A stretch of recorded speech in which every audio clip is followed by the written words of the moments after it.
Namaste to all of you, and good night, good evening. And I'm going to continue now with the second part of our presentation of yoga in daily life. Before I start with that, I've been asked administratively to remind to the Shaktis that there is a program concerning the Mahashivaratri, and that program lasts 21 days. So it actually starts Monday the 15th at 6 o'clock in the morning.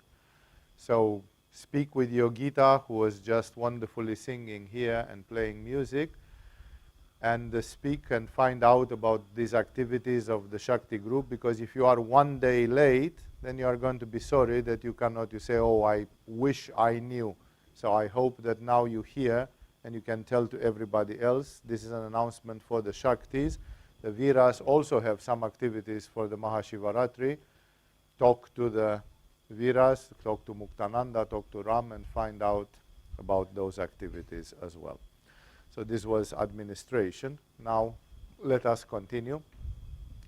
I started last time a series of presentations, a series of lectures, talking to you about yoga, how to use yoga in the daily life. And from the very beginning we saw that gymnastic yoga, monkey yoga, cannot really be used in the daily life, exception made that if you are stretching and if you are fit, you feel good.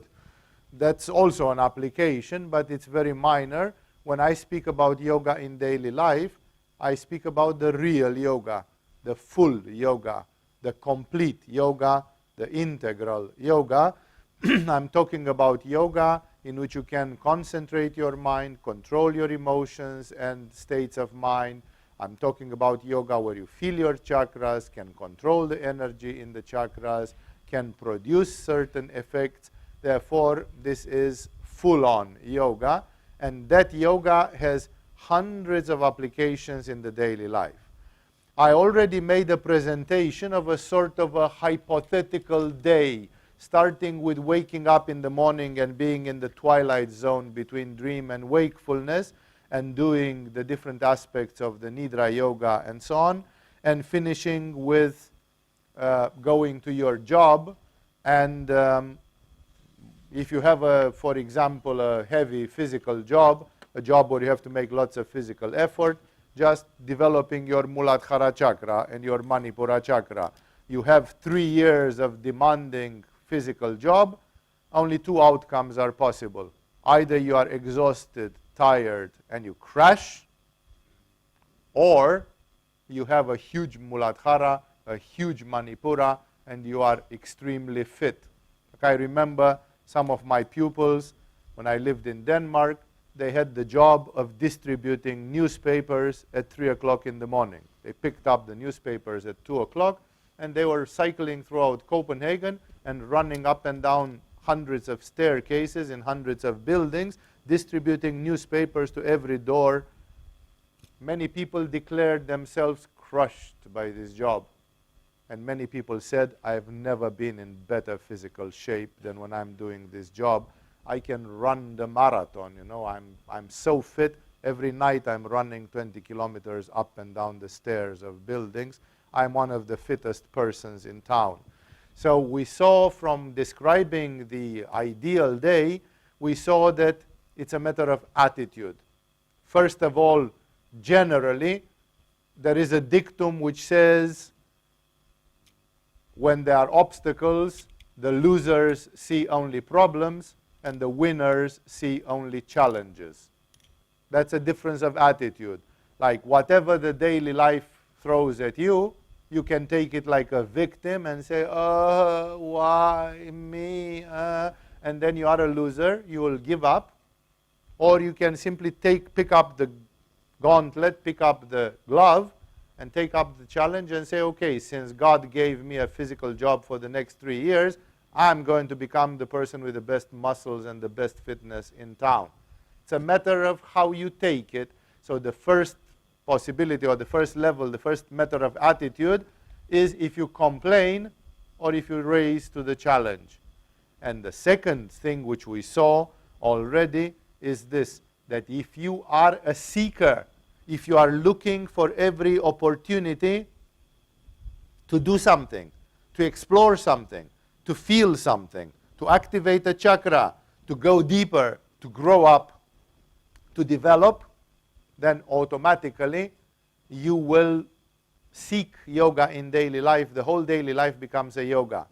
And if you are a person, as I said last time, who is just waiting for the end of the yoga session to become profane, to start talking again about the dress with the polka dots on it, then you are not really interested to bring yoga in daily life. Yoga is an accident in your life, and you are possessed by the Svadhisthana or Manipura of the daily life. The real seeker is trying, on the contrary, to be in a mildly, in a sweet way, obsessed with yoga, obsessed with the chakras, obsessed with energy, obsessed with discovering new things, obsessed with learning, achieving new things. You always want to use the opportunities.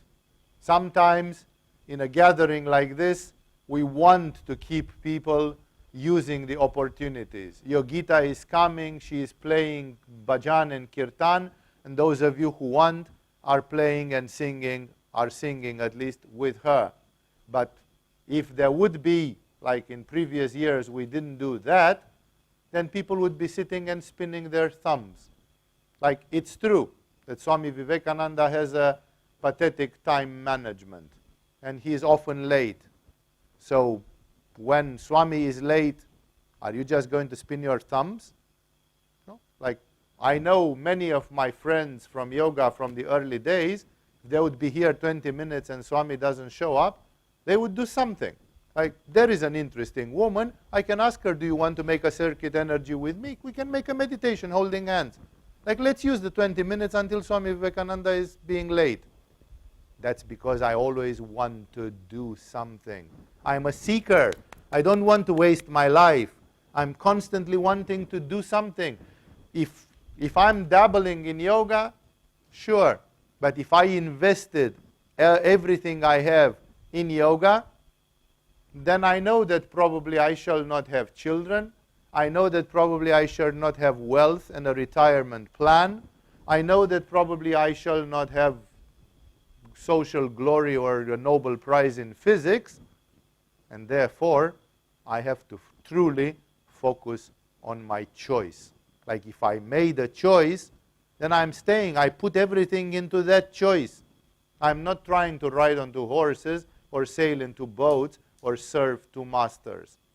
If I really am a yogi, and that's what I do, all my life is a yoga. I'm constantly obsessed by it. I am dwelling into it constantly. And if I have 20 minutes free, I'm going to do something which will serve my dream, which will serve my purpose. This brings us actually to, we're speaking about going to shows, parties, viewing TV, cinema, reading books. These were the last things which we commented in the last session.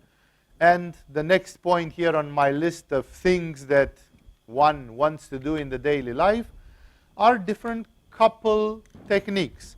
Fortunately, Agama has this very rich lore concerning Tantra. We give you a lot of tantric teachings in the Tantra workshops and other, in Vira groups, Shakti groups, and others. And you can always do something. You can always do a transfiguration, a circuit of energy, a meditation on polarity. There are couple techniques based on polarization of energy. No? Like, I have a lot of yang energy, and because of this, I'm a bit harsh and raw and like masculine, perhaps not in the nicest way, and you have a lot of feminine energy, and you are receptive, sensitive, vulnerable. Shouldn't we exchange? Like, let's hold hands, and I'm going to give you my masculine energy, and you give me your feminine energy. It's balance without even making love. We can balance our energies even without needing to go into tantric sex. Just 20 minutes of meditating and holding hands. Therefore, one such view of the couple techniques is polarization techniques. Polarity.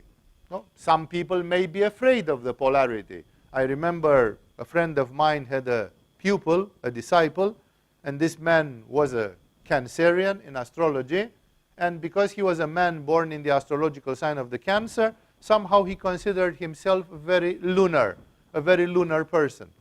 And this man, after he studied Yoga Tantra for a couple of years, he developed some idiosyncrasies. He developed some peculiarities. For example, he never slept in the bed with a woman. He simply said, if I sleep with a woman in bed, I absorb her feminine energy in my aura when we sleep, and I'm becoming more yin. And I'm already too yin for a man, and therefore one of my disciplines is I sleep alone. I will have to do my Hatha Yoga, I will have to eat Oshava diet, rice diet, I'll have to do what I do. I cannot carry a woman on my shoulders. I don't have enough yang energy for that. It's as simple as that. So polarization, when you think about polarity, you can think in various ways, in positive ways, in negative ways, but it's a factor. It's a factor which you take into account. In the polarization of energy, there exists a technique. I think one of my friends in my youth, he was the most obsessed, but again, not in a pathological way, obsessed in a real constructive spiritual way. He was the most obsessed man that I have seen with the famous techniques which here in Tantra we call them circuits of energy, energy circuits, or the famous identification technique. That man wrote a book about identification techniques, a whole book about his experience. Like that man would never lose the opportunity with being with somebody in a group, and if there was no activity, if there was no something, he would say, let's do an identification. Let's do immediately a circuit of energy. You know, like if there are 15 minutes, let's use them. Let's do an interesting technique. Identification techniques, as I say, a whole book can be written about them, and there are so many elements of the identification, about polarity, and about, there are so many extensions to it. This polarization couple techniques, they can refer to bioenergetic healing. I remember this friend of mine once visited me at the time when I was living in Denmark, and while I was in Denmark, one of my disciples, one of my pupils in Denmark, was a Virgo woman that had a colossal Muladhara chakra, like she had a real big vitality. This friend of mine that I'm talking about, he was a fiery, airy person, and his eternal problem during his whole life was that he did not have a big Muladhara enough, and he wished he had a bigger Muladhara. So as soon as he saw this woman, he asked her, isn't it true that you have too much vitality and theoretically you should do 150 Uddiyana bandhas every day? Yes. He said, wouldn't you like rather to give me directly some of your vitality? Like, I'm like a mosquito, like a vampire. I would take some vitality from you. But for you it's okay, because you cannot do 150 Uddiyana bandhas per day anyway. And if that energy stays in your low chakras, it's going to plague you. You are going to be paranoid, greedy, whatever, you know. So he made a circuit with her, like in Paschimottanasana, foot to foot, sitting in front of each other and putting the feet, the soles of the feet to each other. Like, give me energy through your legs. Let's make a circuit of energy through the legs. Holding hands and touching feet.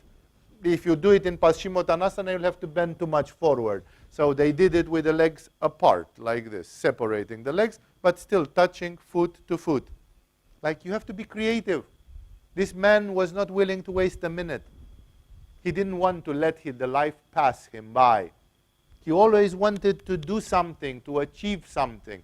He had a program for the last 10 years. I have a small Muladhara, and I constantly want to be with women that have a big Muladhara, and I constantly want to improve my Muladhara. He is very vital, very healthy. He is in excellent shape. Like, this man had the sweet obsession. I want to fix my Muladhara. He's pretty good today. He is 1 year older than I am. He is in excellent shape because he always has been taking care of these kinds of things. and he was always looking for solutions. That's why I'm saying you have to be creative. You have to really want to do things. For some people, yoga, occultism, energies, nadis. Do you anticipate the emotion which the person will experience? Like, are you able to take an email or a letter and to read it and try to feel with anticipation what energetic effect will this have on the person? Because what's happening is that when you send a telepathic message and associate it with a physical one or not, it's like you are sending a ball of energy. The clairvoyants in the Theosophical House, Miss Annie Besant and Charles W. Leadbeater and the others, they have a book actually which is called Thought Forms, if I remember correctly, 100-year-old book, in which they simply say when you send to somebody a thought of love, imagine that there is like a cannonball with wings of a dove, which simply flies through the astral world and goes boom into the aura of the other person. So actually every time when you send a thought, when you send a message, there is an exchange of energy. And if you don't pay attention, your message might contain the wrong energy. Your message might not be focused enough. For example, when talking in the phone. I remember the very same friend of mine that I was talking to you about, he had a girlfriend who was 300 kilometers away, and he had with her a totally platonic relationship. Like the girl was 16 years old, and she was still a virgin. So he loved her from his heart. And I really learned something from this man. It was difficult in those days. In communism, 30 years ago, phoning in another city, it was almost at the limit of the technology in those days. It's not like today that you have a mobile telephone and phone from Mount Everest to your mom who is in Atacama in Chile or something. It's like, it was much more difficult. So this man was preparing to phone to his beloved. They had a deal that he was going to phone to her at 8 o'clock. And before phoning to her, he did 12 Agnisara Dautis. He did, and his Anahata chakra was like, no? And in the moment when his Anahata chakra was like this, then he picked up the phone and phoned. And after they spoke for 30 seconds, there was already silence. And he could tell her, do you feel how I'm thinking of you? Do you think the energy which I'm sending to you? Can you feel what chakra I'm thinking now at you? And this girl was so receptive, she could feel everything. But also because he was not just making a pathetic lover's phone call. He was making a yogi's phone call. He was not just improvising. He was planning it. He was using his knowledge of yoga. He wanted to transmit love to his girlfriend so that she will organically feel it like a fist in her chest, like, I can feel your love organically. He did it. How many people who have studied Tantra and Yoga with Agama do that when they write a letter, when they write an email, when they make a phone call, which is significant, to kind of focus on these things. Telepathic communication when going to sleep. Let's say you are here and your boyfriend or girlfriend is in Paris. Wouldn't it be nice to meet in your dreams? If you have learned about Yoga Nidra, wouldn't it be nice that you actually use it for something? So as you fall asleep, of course you keep into account the 6-hour difference of time zone, so you go to bed really late and your boyfriend or girlfriend goes to bed really early, so the time zones almost fit, and as you fall asleep, you put the face of your beloved like Shambhavi Mudra right here, and you think, I'm going to dream Walter tonight. I'm going to dream Walter tonight. I'm asking my subconscious mind to put me in connection with Walter tonight. And I fall asleep thinking that. And then in the night, it's 90% sure I'll have a dream with Walter together. Isn't that like you learned about Yoga Nidra? But how many of you are obsessed with it and really want to use it for something? To apply it in daily life. It's an instrument. It's a wonderful tool. It's a wonderful instrument. And of course, when we mention couple techniques, either of energy transmission or of telepathic communication, we cannot forget one of the things which saves the day for many, many people in our school. Sexual tantric techniques. That simply says even love making, if you do it right, is a technique. It produces sublimation of energy. It produces transmutation of the raw sexual substance. And you are helping yourself with that. You make love for 2 hours. You make love for just 1 hour, for 45 minutes. You already can feel a major effect if you did not explode your energy, if you did not consume your ojas, and you are focusing on Ajna chakra, you're focusing on Anahata chakra, you're focusing on Vishuddha chakra, on whatever you're focusing, and you are therefore doing something. No? Today, I didn't do Hatha Yoga, but I did a little bit of Tantric Yoga. It's like I did something at least. I did 45 minutes of something. The day has not passed without I doing anything. Going to bed, just as a last moment of the day, what can you do from the standpoint of yoga? Well, you could do a consecration of your sleep. I, for example, encountered people, especially men, who would say, Swami, periodically, every 2 weeks, every 3 weeks, I would have a wet dream. My body produces a lot of sperm, and I cannot absorb it. I'm practicing continence in my daily life, but in the sleep, it hits me. Sometimes I just have wet dreams. What to do? So I simply said, why don't you consecrate your night? Simply say, whatever is going to happen this night, without my approval and without my contribution, I'm offering it to Shiva. Because it's my body, it's my life, and it's my right, therefore, to dispose of it.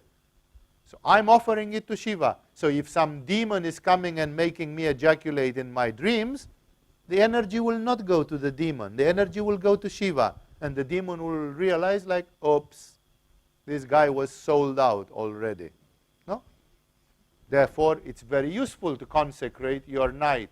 In the old days, remember the little nursery rhymes and Christian prayers. If I am to die tonight, I pray to my guardian angel that you take my soul. And I'm saying, what if I die tonight in my sleep? Then take my soul to God. I offer my soul and this night to God, to my guardian angel. See, even in primitive spiritual practices, like a simple nursery rhyme prayer from regular Christianity, the idea is there. Since I cannot control what's happening in the night, why don't I consecrate it already? I can give it already and simply say, I have no control. I'm offering it to you, oh God. So whatever is happening is yours. Practicing, of course, preparing for lucid dreaming. Focusing on Ajna chakra, trying to fall asleep in Shavasana, trying to fall asleep with the thought that tonight I'm going to fly in my dreams, and if I manage to fly in my dreams, then I will go and visit Rumi, wherever he is in the astral or causal spheres, and so on and so forth. Training for lucid dreaming. We do teach Nidra Yoga very clearly, and we initiate people practically. And if after 3 years we ask people, 1,000 nights have passed since you learned Yoga Nidra, how many of these 1,000 nights do you actually tried as just an act of intention or of will to wake up in the dreams, to program yourself that you are going to have at least one lucid dream in the night which comes? Many people say, Swami, the truth is, I did it for about 15 days after I heard the lecture on Nidra Yoga, and then somehow I got busy with a lot of things in the life, and I kind of forgot. Same thing is happening with the Laya Yoga, with the Tantric Vipassana, with all sorts of things. Like many people learn a lot of things, and then they don't do them.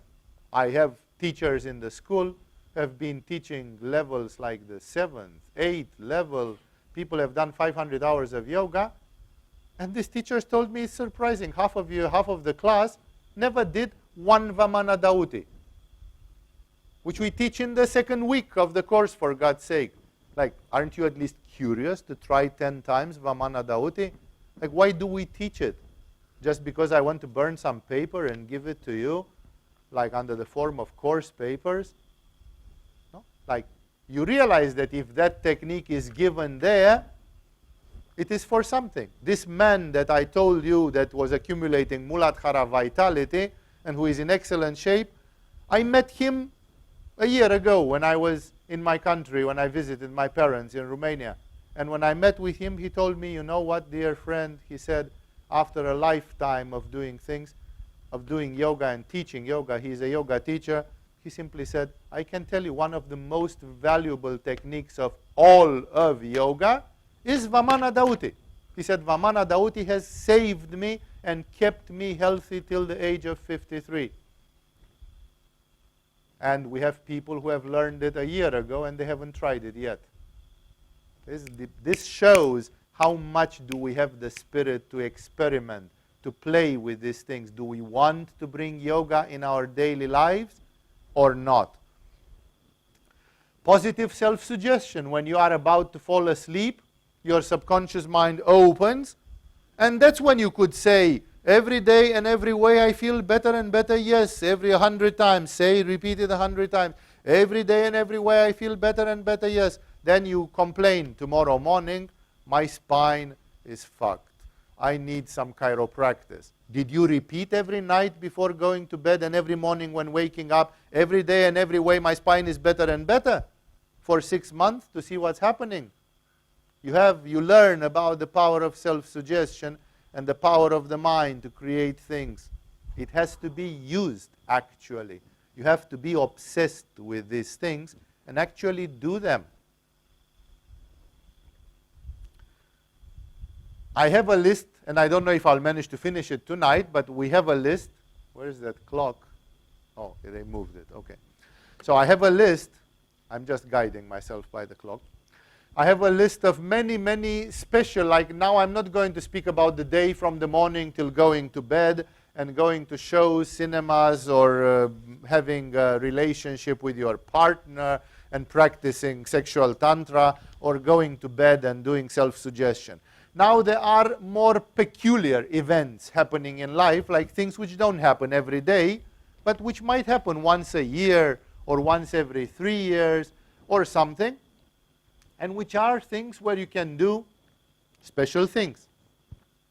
The first thing which I have on my list here is visiting archaeological sites. How many of you have not been to Istanbul to visit the Hagia Sophia, or you have been to, I don't know what, to the holy city in Jerusalem to visit the tomb of Jesus, or you have been to the catacombs of Rome, or some places like this? It's very interesting to visit old places, because in those old places there is an energy. Like many tourists going to Rome, they visit the Colosseum. But are you aware of the fact that in the Colosseum, approximately 35,000 Christians have been martyrized, crucified, burned alive, thrown to the lions, thrown to the gladiators? Like there was a bloodbath in the Colosseum. Not to mention that gladiators were killing each other for the pleasure of the Roman mob, of the idiots, of the bastards from that mob who somehow loved it. They were ready to pay money to see people killing each other. So the Colosseum has a horrible energy into it. So when you go to the Colosseum, for example, you might want to make a projection back in time. Close your eyes. Imagine that your Vishuddha chakra is opening and is like a time machine, and you start rewinding the Akasha like a videotape, and you go back 2,000 years to see what happened in the Colosseum, what energy is there. The Colosseum is not just a piece of architecture. It's a place of torture. It's a place where a lot of injustice and horrible things have been done. So we visit it, but how do we visit it? A great metaphysician of the 20th century, the Frenchman René Guénon said it very clearly. He said, if you go into archaeological sites, like you are visiting the tombs of the pharaohs from Egypt, The energy in those tombs and in those places is very often very bad, because there were a lot of demonic protections invoked. There were a lot of inferior things happening. Like when they buried the Pharaoh, they killed 50 slaves and they put them in near the sarcophagus of the Pharaoh to serve him in the afterlife. That's not very nice when you are a slave. When you are the Pharaoh, maybe that's nice. But when you are the slave, they were not very happy that they had to die together with the Pharaoh to serve him in the afterlife. So in those tombs, there is a lot of crazy energy. Plus that the magicians of Egypt, they put protection on those tombs, and they said, whoever will come and try to steal the golden mask of Tutankhamun, may he die of plague. So they called on some demons to defend those tombs, and you are going there, the demons are still there because they have been magically invoked and they are still roaming. They have promised to fulfill a mission. Now they cannot give the plague to 40,000 people who enter in the pyramid of Cheops every day, but they give a 40,000th part of a plague to each and every one of them. Then they go home, they become 3 times more alcoholic. They become 3 times more compulsive and dark and suicidal, because they visited Tutankhamun's tomb like idiots, like ignorants, not knowing anything what's what. Blind through Gaza, blind through the incomprehensible world. Dust, chaff in the wind. That's why I'm saying visiting archaeological sites, there are sometimes many negative energies that you want to guard yourself from, and there are also some positive energies. Like I visit Mount Tabor in Israel, where Jesus went up on that mountain and transfigured, turned into light, and John and Peter and Thomas were with him, and they fell to the ground, because there suddenly Jesus pulled off the mask a little bit and he showed who he really was. That's a blessed spot on the face of this earth. Place where Jesus did this, it's marked. There is a church on that place right now, on that mountain. It's beautiful to visit Mount Tabor, to step on the place where, or the Mount of Olives, which is a bit more difficult because it's in the Palestinian part of Jerusalem, where Jesus is said to have raised to heaven. After 40 days from resurrection, he said, enough is enough. I showed you the resurrection and everything. Now it's time for me to go to God. And then he did like this and turned into rainbow. No? What a place is that? What a memory that place has. What if you try to do some yama or identification with that moment? Spin the Akasha, rewind the tape of Akasha, and imagine it's happening right now. I'm here, Jesus is here. This is the moment when Jesus is ascending to heaven. That's an experience. That's not tourism anymore. Then your tourism becomes something spiritual. Because wherever you go, you are ready to use. Remember, archaeological sites, sometimes they can be very uplifting. Sometimes they contain a lot of negative energies, inferior energies, and you have to know what is what. Moreover, René Guénon said, even places which were good once upon a time, because they have not been used, they grew stale. Like imagine that I have a barrel of water, and it's the best water in the world. It's the most pure water in the world. And then I let it stay for 2,500 years. Then somebody comes and wants to drink from it. Hey, that water is not fresh anymore. That water definitely has bacteria, microorganisms, something in it after 2,500 years. It's the same with the archaeological sites. People go to Angkor Wat, no, because we are in Thailand. Hey, Angkor Wat functioned 2,000 years ago. It's not active anymore. Those are ruins. Some of the energy in those ruins went stale. It's poisonous. It was not originally, but it became slowly by decay, by time. It's not all good. Just say, but this was a temple. Yeah, it was a temple and it didn't work for 2,000 years. So how is the energy now? The energy is not the same which used to be 2,000 years ago. So there are many interesting things with archaeological sites. I, for one, liked very much this one. I want to feel the time. Just try to view a Hollywood movie from the 1960s, 1950s, 1940s. You are going to see it's like a travel in time. They are so different. people behave so different. The values, the language, everything is so different that if you view some of these movies, it's almost like a travel in time. Your Vishuddha starts attuning to a different time.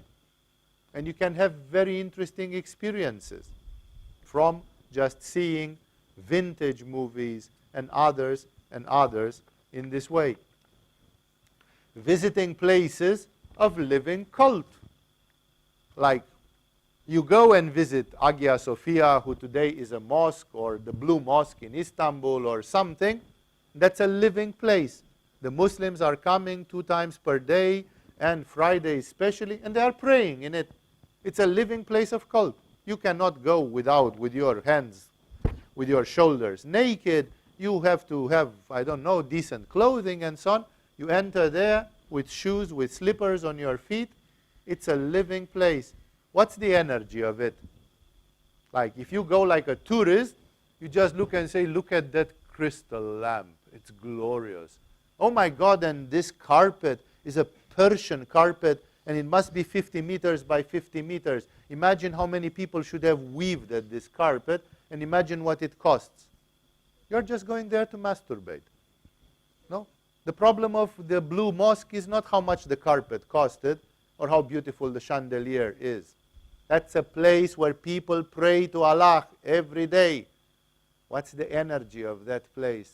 How do they pray? Do they pray from Anahata? Do they pray from Manipura?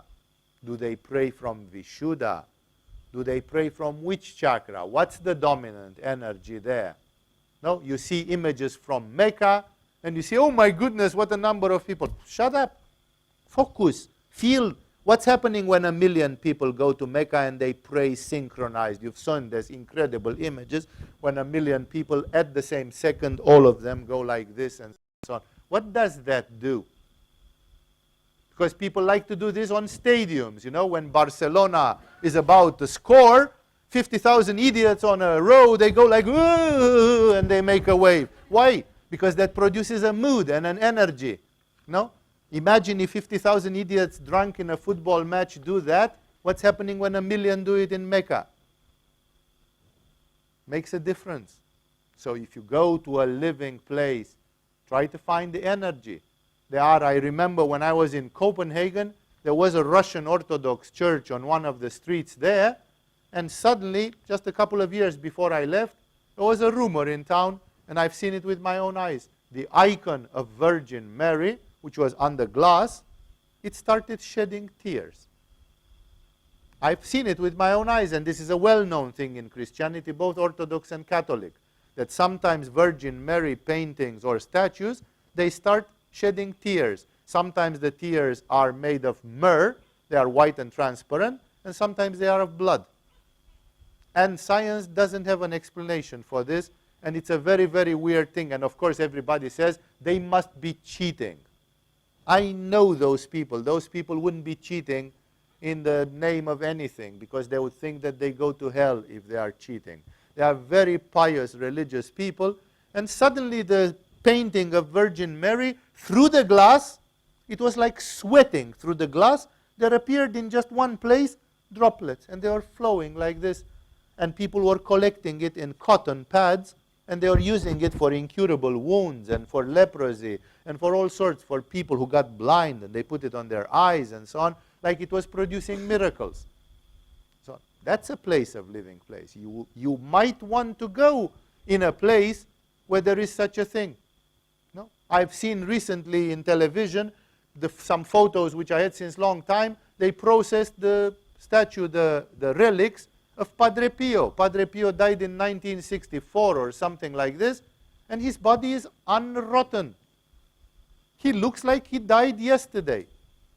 It's true that the Catholic Church applies a little bit of makeup on the face. They put a bit of wax. But if you try to put some wax on your grandmother and keep her for 50 years, she will still turn into a corpse and be eaten by the worms and mummify. Padre Pio is not. There is a whole book called The Incorruptibles, written by a woman called Joanna Cruz or something like this, who presents the relics from the Catholic world. Like, it's not the only body, that of Padre Pio. There are hundreds of them unrotten, inexplicably.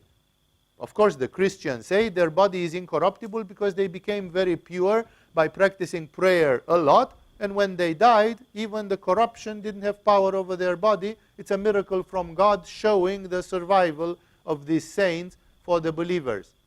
But seeing 1, 2, 5, 10 such bodies, it will give you a lot of faith. It will show that modern science doesn't know almost anything about the human body and what's happening after death. And that's why you go to places of cult, try to get something out of it. You don't go to Samarkand or to Tehran just to see the million mirror mosque and to take photos and put them on Instagram. That's stupid tourism. You go there to feel the chakras. You go there to have a state of consciousness. Like if you go to Vatican, you try to sit down in the middle of the Vatican and pray. Sit in Vajrasana so they don't think that you are doing the lotus pose and you are some, heretic Hindu or something. Sit on your knees like a Japanese and for half an hour sit in the Vatican and meditate and see, is it like Dan Brown says it, that it's just a bunch of Satanists in Vatican? Or actually do I feel my Anahata, my Vishuddha, my Ajna, my Sahasrara? What? In that place. Is there a spiritual energy there or not? So visiting places of living cult can give you a lot of experiences. No, I visited at least a couple of times, just to give an example, the dervish dancers from Turkey. Went to Istanbul.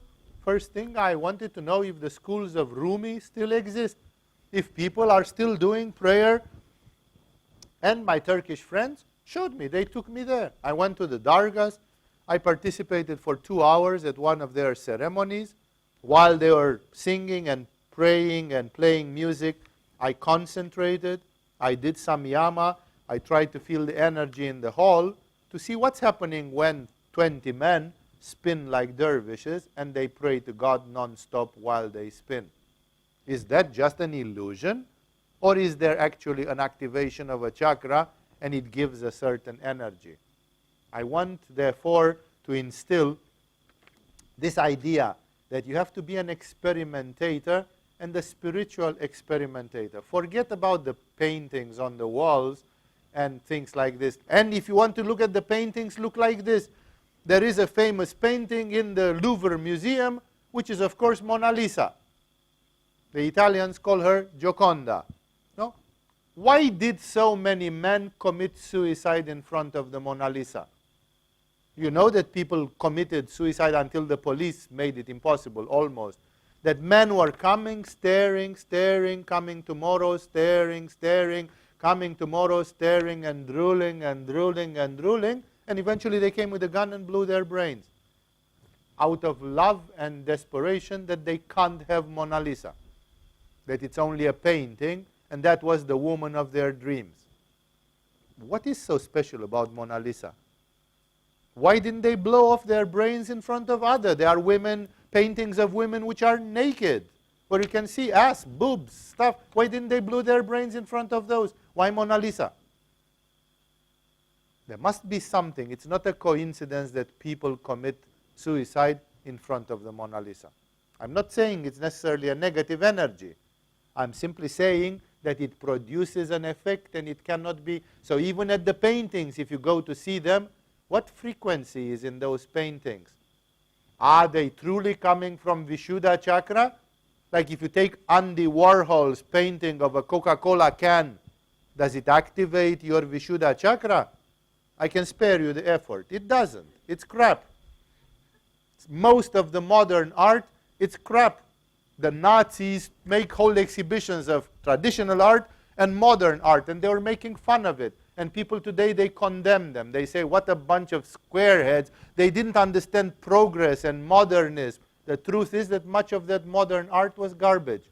And somebody has to say it, exactly like with the emperor, that only a child had the courage to say, the emperor is butt naked. The emperor has no clothes. You know, that's the truth. If you would be doing samyama on modern painting, you would find maybe 1 in 100 which has some real art in it that you can compare to Michelangelo or Da Vinci or Raphael or Praxiteles in ancient Greece or something like this, you know. There is not that frequency. That frequency is clear for somebody who does yoga. This thing has aesthetic. I feel it in my Vishuddha clearly. This thing is just a gimmick. It's just an exercise in originality, but it's not a real art. It's not transcendental. It doesn't bring something from the world of aesthetics. Being part of spiritual groups. At the same time, when I was in the Dargah of the Sufis, one of our Turkish friends asked me, you are a man, it's easy for you to go into a Sufi group. I know a couple of Sufi groups. I have somebody and we can introduce. We can say you are a teacher of yoga, a master of yoga from India or whatever. They will accept you. Some of them are very open. So I have been with the Sufis for one night in a private house. In the Muslim world, even by the law in Turkey, the Sufis are forbidden. The police can come and arrest them. So they are meeting privately in private homes.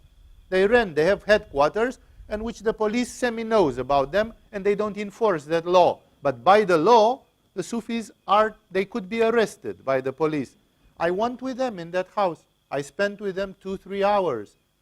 I did all the prayers with them. They were dancing and shouting and doing this Allahu and Allahu and Allahu. I did it with them. I have been there with them doing their practices and honestly praying to God under the form of Allah, under the formalism in which Muhammad saw it, just because I was curious to feel that energy. I was wanting to be part of their group. I felt, for example, I've been in this Turkish group, and I've seen documentaries made by Arnaud Desjardins in 1962 in Afghanistan. I was fascinated with the masculinity of some of those men. Not macho, not testosterone, not gang type of masculinity, a spiritual masculinity, refined, men who could have the self-discipline every night to wake up at midnight and make 15 minutes of prayer to Allah. Not wanting to sleep drunk after a party. Just getting up at midnight and praying to God for 30 years non-stop, every day.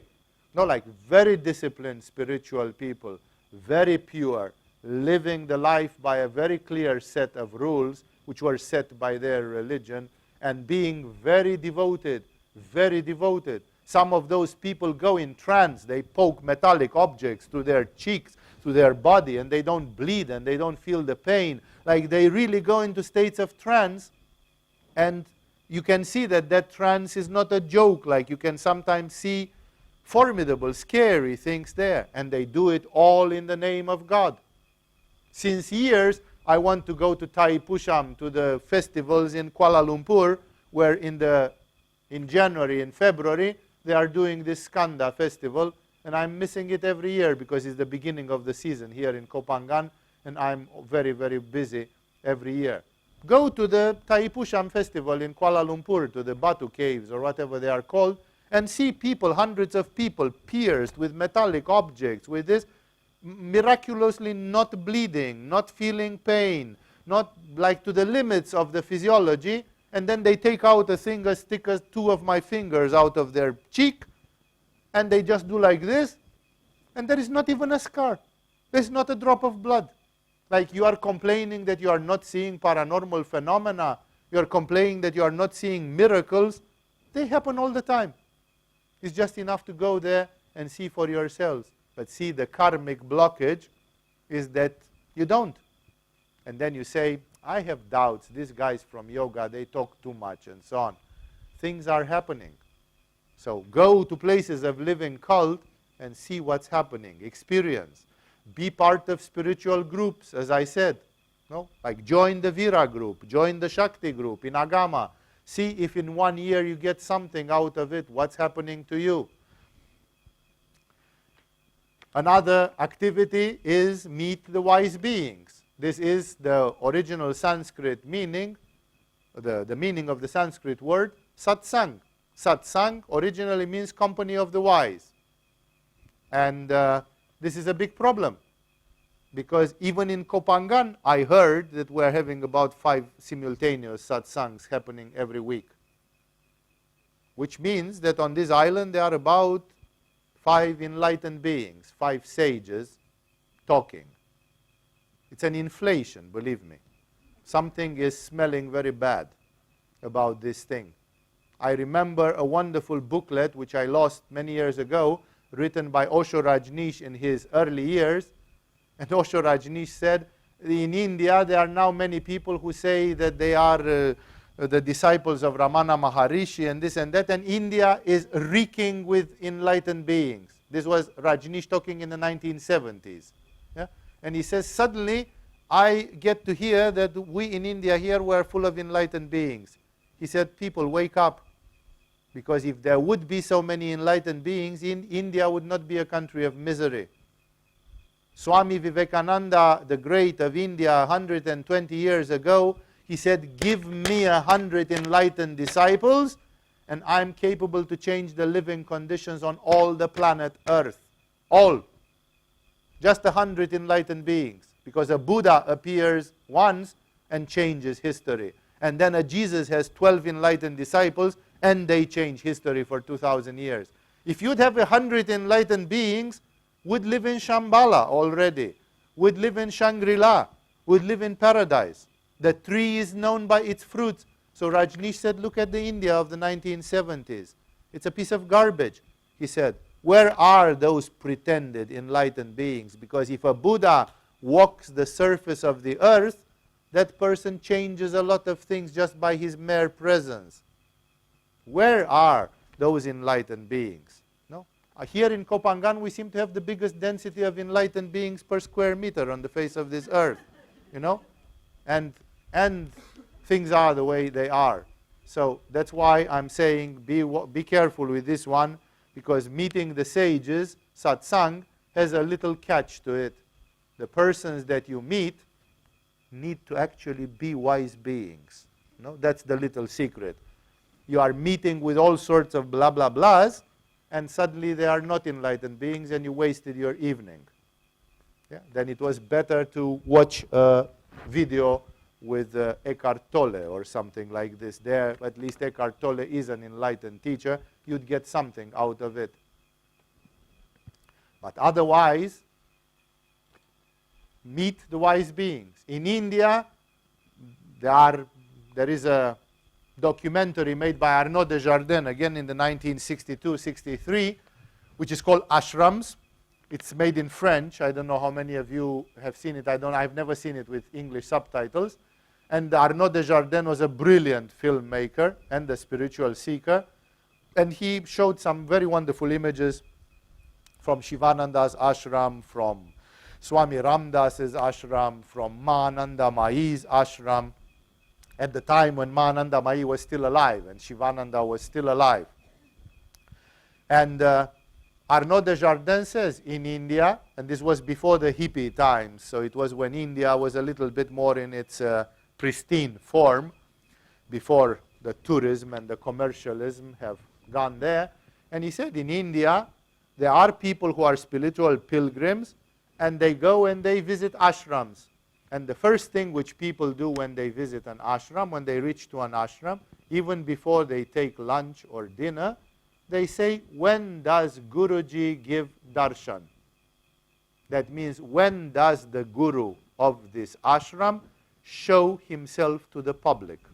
That's called darshan. Darshan means to see. So when can you see the Guru?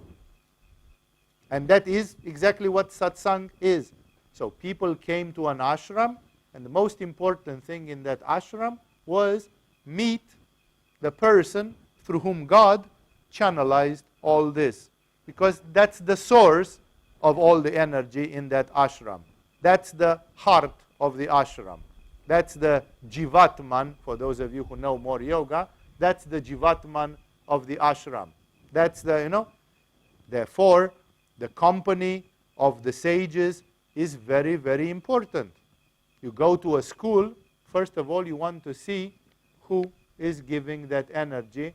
If you like it, if you don't like it, if you have synergy, if you have compatibility. If you don't, This is where it goes. That's why Swami Shivananda says constantly, you are tormented by doubts, you are tormented by bad thoughts, you want to restart smoking, you want to do this, you want to not do that. Seek the company of the wise. Stay in the company of Swami Shivananda and all your negative desires will diminish. Because in the company of such persons, there is a transmission. There is constantly something given. And you can see it with open eyes. Because there is a transmission. Something has materialized. That doesn't come from anywhere. It comes from something. It comes from an energy. It comes from a grace which is being given. That grace is not only that we can build a Shakti hall. Because none of us came here with investment or with suitcases of money. All this is grace. It's through grace. It's through you. It's for you. And therefore the grace is not only that there is a straw-roofed hall. There is also another kind of grace which comes like this. No? And therefore there is a very important point which all the gurus of India and of Tibet, like go to the lamas, go to the gurus, go to the people that have the empowerment, the spiritual empowerment, and receive directly the things. This rabbit hole is deep. It can go much, much deeper. It is one of the reasons for which even the teachers in the school, they are helping you to organize yourselves and so on, because they say, oh, there are coming people to the satsang, and then all they can do is they lie down, and some of them even start falling asleep. You know, it's like, are you coming to the satsang to lie down and fall asleep? Then better stay home. No? Like, that's not the right way. You don't go to a mosque or to a church and you start snoring in the middle of it. Then stay home and take a nap, and when you feel rested, then go to the church and to the mosque. In a certain way, an ashram is also a place of spirituality. It's a place of living spirituality. It's a place of living practice. No? And it has to be done in the right way. Another event that can happen in your life is meeting people that suffer. Most people avoid, like the devil avoids incense, they avoid to see people in pain or in agony. It's like, oh, I cannot. Why not? Buddha got enlightened because he saw people that suffer. So why don't you just open your eyes and look carefully to people that suffer? This will develop compassion. It will develop mercy. You will start crying. It will break your heart. It will develop kindness. It will open your anahata chakra. It's a splendid opportunity. I said in another lecture that one of my pupils who did 8 hours of horseman posture in Qigong in China, a man who really developed a great Manipura, he went to Mother Teresa for a month in Calcutta. And he chose the terminally ill department, not the children's department, but where they take care of the terminally ill. And this tough guy who had been doing martial arts in China, he told me in the moment when I stepped in that hall and I just looked like this, and my eye caught approximately 10 horrible scenes with people having worms in their wounds, and like people in the most terrible conditions you can imagine, people picked up from the sewer and brought there for first care and dying, basically. He said, I started shaking in all my body, and I just walked straight forward, and I didn't find the door. I found the broom closet, and I entered in the broom closet hiding like a chicken. And an old nurse who was working there, she saw me, and she had probably seen it 20 times before, so she gently came and opened the door of the broom closet, tapped me on the shoulder, and she said, I know what you are going through. You are not the first one. Come, I will introduce you gently to this thing, and so on. That man, when he came after a month in Calcutta, he was more changed than he had changed with me in 2 years.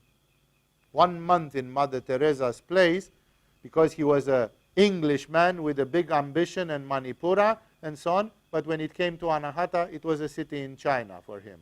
And when he went to Mother Teresa, he saw what Anahata really can be. Because if you don't have Anahata, you break, you go crazy, you lose it, you go into an epileptic seizure, you are like freaking out completely. This man had to stay there, and his Anahata chakra opened in 1 month more than it opened in 2 years with yoga exercises. And that's why I say meeting people that suffer is a great thing. Don't avoid it. It's going to break your heart, and precisely because it's going to break your heart, from that pain, something amazing is going to arise in your heart. Remember that pain, although not desirable, it's a way of growing up. Khalil Gibran, in his legendary quote about love, he has a 2-page text about love, and Khalil Gibran says clearly, love has laughter and it also has tears. And if you are one of those people who want to avoid the tears that come from love, you are superficial. He said, go, because you will never fully understand love. You will laugh, but not full on, all your laughters. You will cry, but never 100% to the hilt, because you don't really understand what love is until you allow it to hurt you really badly. And from that hurt, a miracle emerges. So you have to be able to go through love. Love is not only laughter, it's also tears, and it's like the yin and yang of it. You can't have half of it without the other half of it. It will not be complete. That's why meeting people that suffer, attending people that suffer. I remember speaking with one of my pupils who was Israeli, and she went to one of these Christian hostels from the Holy Land, from Israel, from Jerusalem. And she was in a bed. She walked through the desert. She had an accident, and then they took her to this nun monastery, to this nunnery, and they took care of her for 3 days. And then in the end, of course, they didn't charge her any money or anything. They just took care of her, gave her medicine, care, gave her a bed. When she recovered, she told them, thank you for helping me. And they bowed down to her and they said, no, no, no, no, no, no. Thank you for allowing us to help you. Like, this is the real lesson. You know, you allowed us to see you in pain and suffering. We got so much out of this. There's so much out of helping somebody. That's why meeting people that suffer is a great spiritual exercise, and you should not run from it, because in the beginning it scares you. It spooks you completely, and the first instinct is to run away. Okay, take 20 baht, take 200 baht and buy yourself some food, and I'm turning my head and I don't want to see you because it's too horrible. If I continue looking at you, I'll start crying. Start! Do! That's exactly what you are supposed to do. Go into it. Experience your heart. The suffering of other people is an incredible lesson. It's an incredible lesson. What do you do with yoga when you have a disease? Sometimes, inevitably, you are going to be sick. Little sick or very sick. That's the time when your yoga has to kick in, big time. That's exactly one of the things for which you have learned yoga. What do you do when you have a cold? Believe me, even in Kopangan, we have people, they say they come to yoga, we teach them a month of yoga, they come to the final ceremony and they say, Swami, this yoga has changed my life, it's amazing, and so on. Next month when they are in the second level, they get a flu. What do? My valiant yogis. They run to the hospital and take antibiotica. No, it's like, do you really believe in yoga? Did you believe in yoga as long as it's blue skies? But as soon as the first storm is coming, we're chickening out immediately. Whereas disease is an excellent time to check your belief, your faith, your practice of yoga. You got a flu. Can you do yoga to make it disappear quickly? Epidemics of different kinds. No? Like, even I, having been 11 years in this island, 13 years in this island, I've once had dengue. It's almost inevitable if you allow mosquitoes to bite you in the daytime, that sooner or later you'll get a dengue. So what did I do? Did I go to the hospital? Did I take any medicine? No. I just took papaya leaf juice and did yoga and pranayama and drank lots of liquids and stayed quiet and read a few spiritual books and used my mind, yeah, I didn't have bleeding, I didn't have pains, it was one of the easiest manifestations of dengue that I've heard about, because I did not panic. One of our pupils who was doing yoga 6 hours per day, a young man, British, after 6 months of yoga, he gets dengue.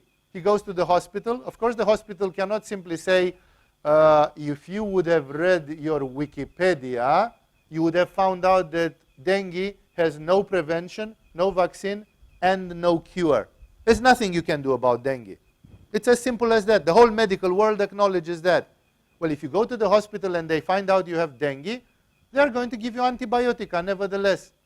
But antibiotica has zero effect on viruses, and on dengue in particular. So they give you antibiotica only not to say, we haven't done anything. Oh yeah, we did something. We gave him penicillin. That's like you are rubbing a prosthetic leg. You know, you want to give massage to a plastic leg. No, but what's the effect of that? Nothing. No. So basically, it's the same. You go to the hospital, they give you this guy went to the hospital, they pumped him full of antibiotica. Dengue was bad. It lasted for a long time. Then he went back to England, and then he sends us an email. And he says, as soon as I got to England, that's 26-year-old man, I discovered that I had chronic fatigue syndrome and neuromyalgia, fibromyalgia, pain in my... No, of course. Any homeopathic doctor could have said that if you try to suppress dengue with antibiotica, you are going to find not the devil, but the devil's dead, the devil's father, you know. It's like it's going to be multiplied. By suppressing it, it becomes even worse. So when you have diseases, then you verify. You remember the English proverb which says, a friend in need is a friend indeed. No, like yoga, you verify your yoga when you have a problem. A disease is an excellent time for you to see where do you stand with this yoga. Epidemics, as I said, stomach problems, whatever it is. I can tell you a story which inspired me, and I was thinking like this anyway, but this gave me strength. With the same good friend of mine with whom I shared so many inspiring stories, one day he got hepatitis. Full-on hepatitis. His girlfriend had hepatitis and he didn't know, and then she got hepatitis and she was taken to the hospital. And the most basic symptoms of that form of hepatitis were that the stool becomes whitish in color and your urine becomes very black in color, and a few other symptoms which are classics, like any doctor immediately diagnoses that. Of course, they make a blood test afterward to double verify. My friend, this good friend of mine who was a good yogi, he suddenly got all the symptoms. His girlfriend got it a week ago. In 6-7 days, he got it. She was still in the hospital. He got it. And then he goes to his yoga teacher. And he says, I don't want to go to the hospital.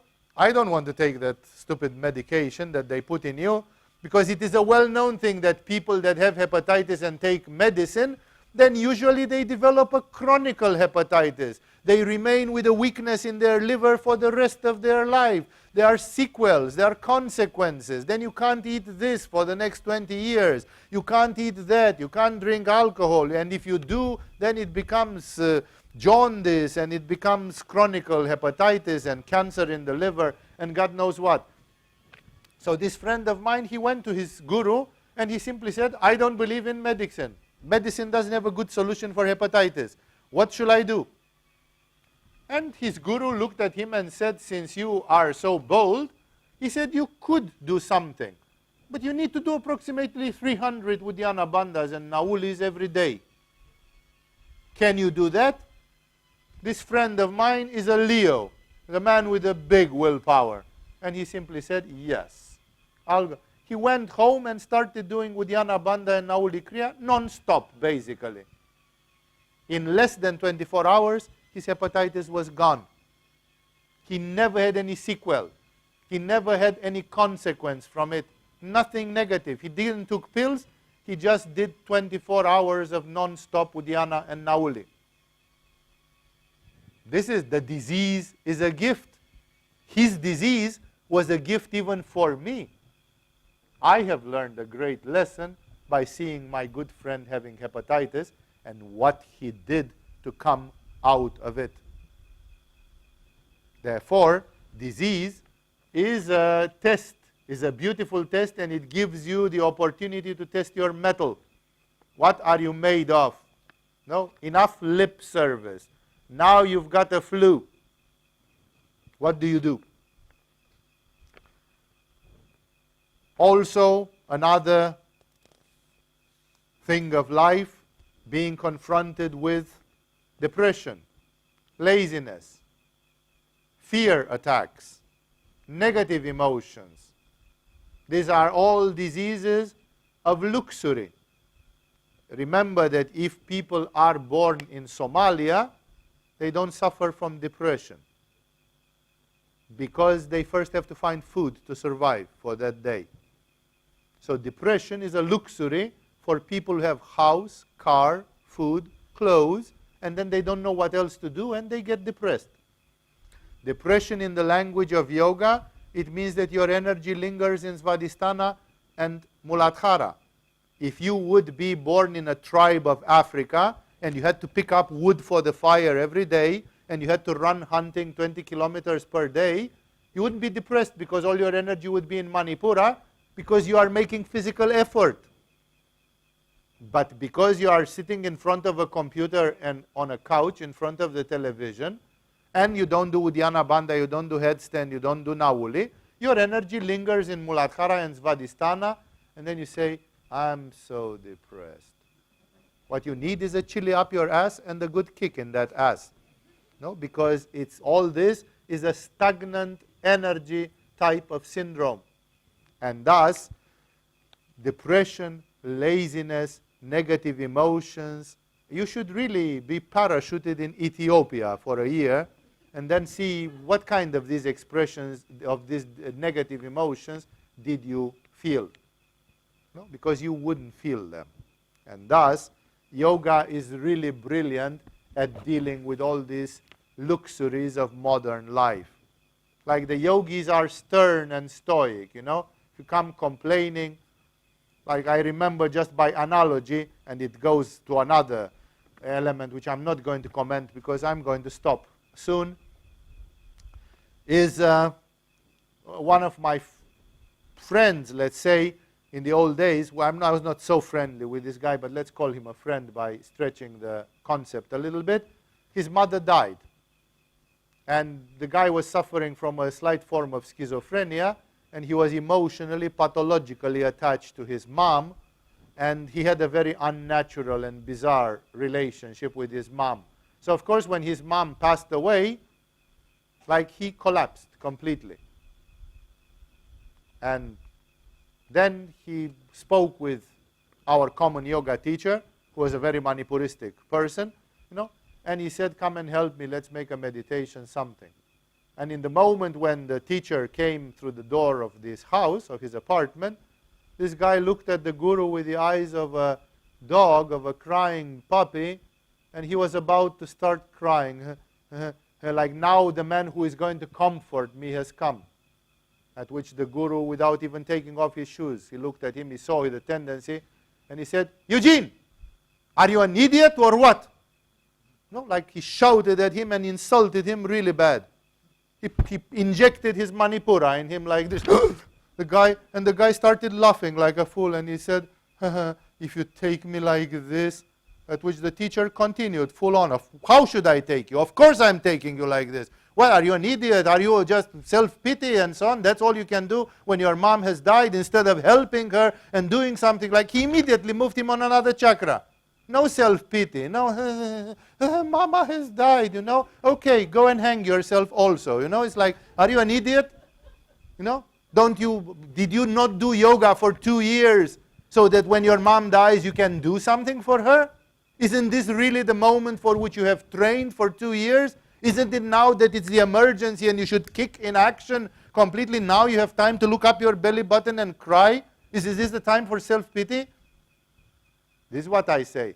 You can deal with depression. You can deal with negative thoughts. You can deal with laziness. Yoga is a wonderful instrument, and the yogis don't live in this self-pity and I don't know what to do. It's like, you do. You just don't want to do it, you know. Just, you know, everybody could make a list. Even our pupils from the 5th month of yoga could make a list of what you should do when you are in those miserable states. You don't even need a guru to tell you that.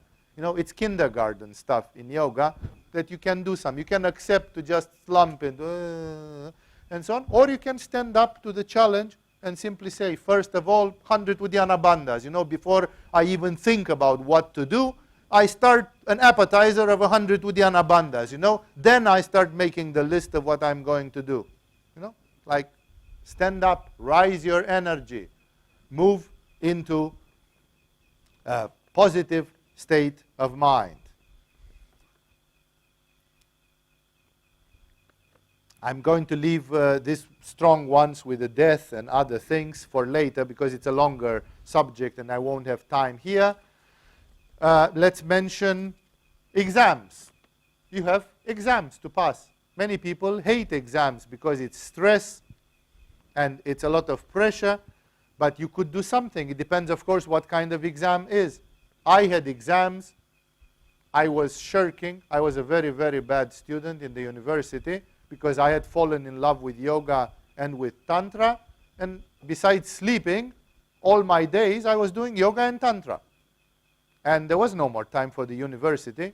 And I was in the most difficult technical university of Romania of those days. Like, it was the top technical university. Like, electronics was the top of the top.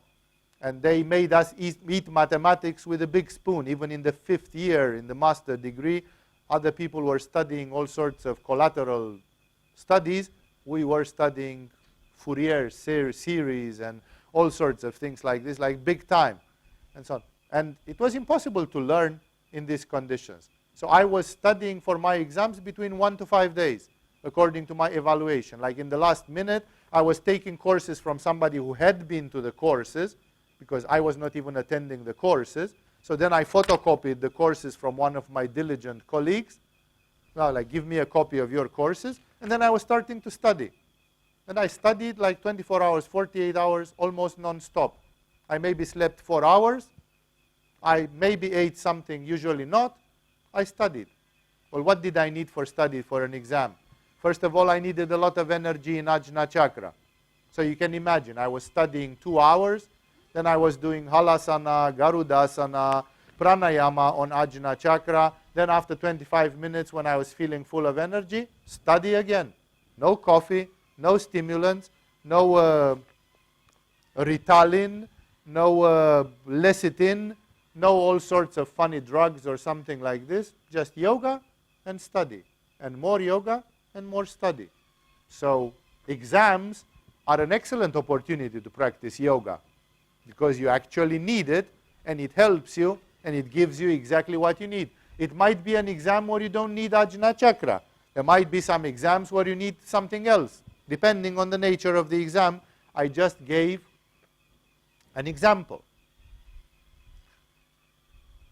Creativity.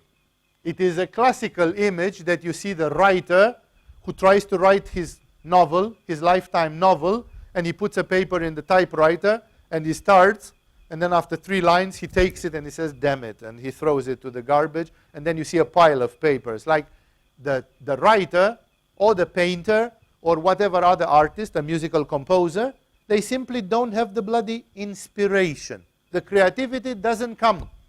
It's like, I don't know, I'm stressed out, I had a bad sexual experience this morning, I have acid in my stomach, I don't know really what happened, but right now I cannot write at my book.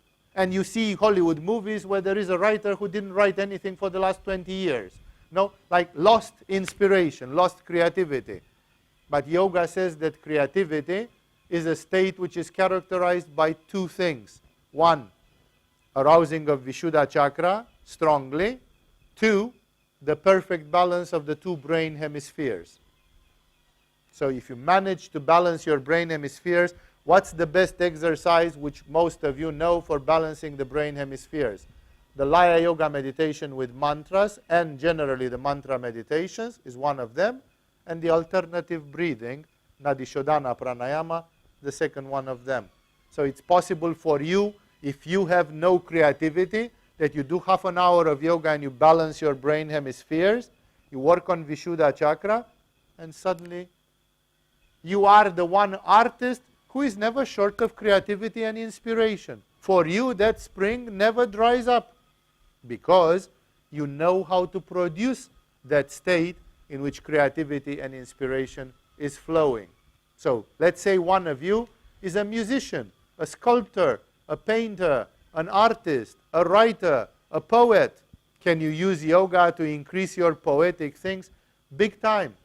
Big time. You can make a huge difference, no? And nobody can understand how you are never running dry of inspiration and creativity and aesthetical sense and all those. Because many artists, they have a little bit of that, and then they live a depraved sexual life. They lose their ojas. They drink too much. They consume drugs. They live a bohemian wild life with parties and cancan parties, French cancan parties all night.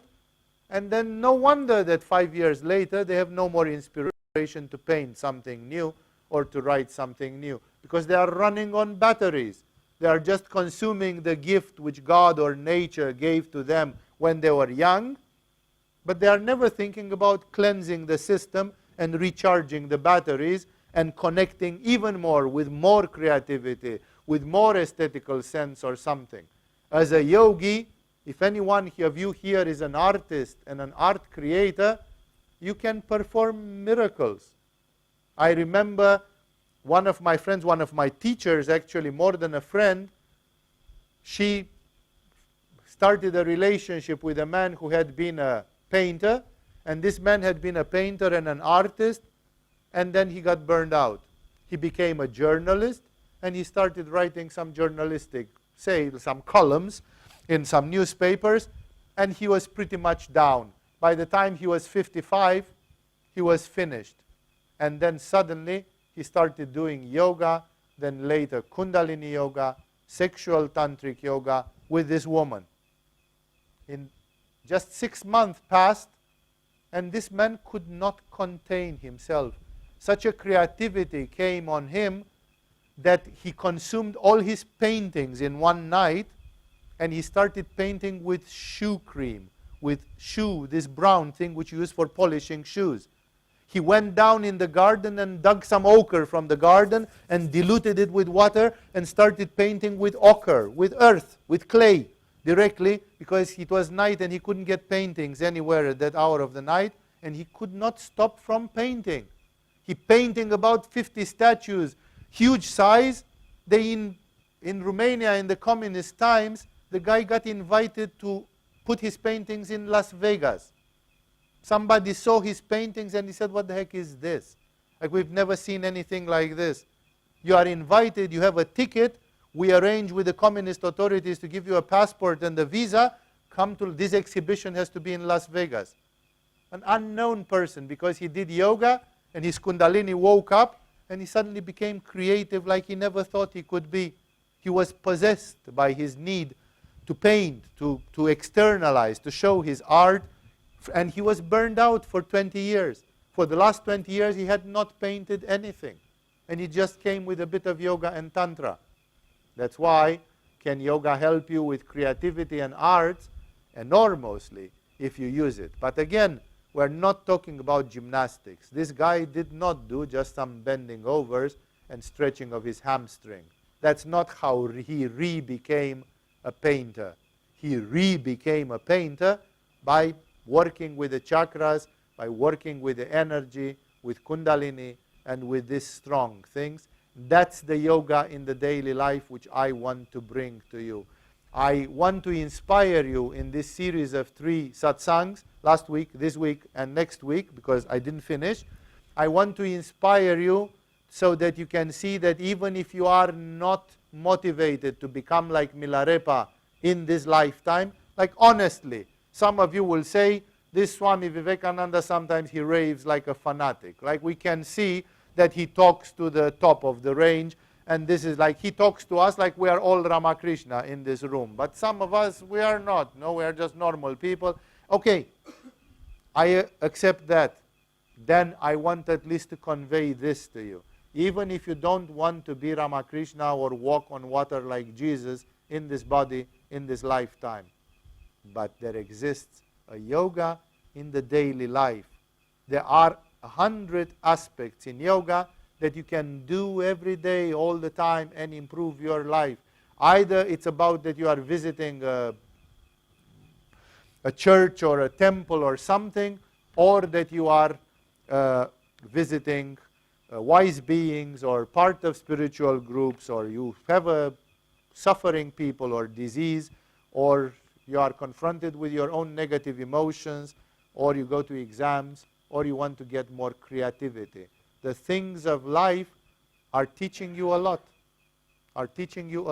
We have many people in the school who complain, Swami, I'm doing Tantra and I have problems with my partner and I have negative emotions. You should be grateful.